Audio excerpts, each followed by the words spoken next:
l'Afrique maintenant, et c'est une nouveauté par rapport à il y a 10 ans ou 15 ans, devient de plus en plus intégrée. L'Afrique n'était pas un marché intégré il y a encore 10 ou 15 ans. Elle l'est maintenant, un petit peu comme l'Europe. Mais les deux divisions Maghreb et Afrique subsaharienne subsistent pour l'instant.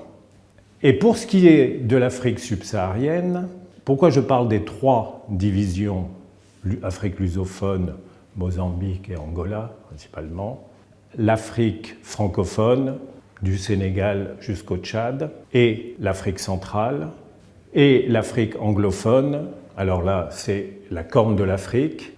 À l'Afrique francophone, je rajouterai quand même Madagascar qui est près de la corne de l'Afrique, et de la même manière, l'Afrique anglophone est également représentée au sein de l'Afrique francophone par un pays comme par exemple le Libéria.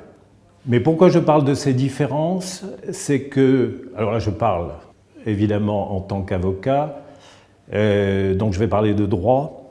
La grande différence qui existe, c'est que si vous installez une entreprise en Afrique francophone, vous allez bénéficier d'un système totalement uniforme qui s'appelle le système OHADA et qui couvre les 17 pays francophones.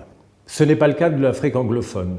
L'Afrique anglophone, vous aurez à ce moment-là, en tant qu'entreprise, une approche par pays, ce qui est d'ailleurs valable pour l'Afrique lusophone, Angola et Mozambique.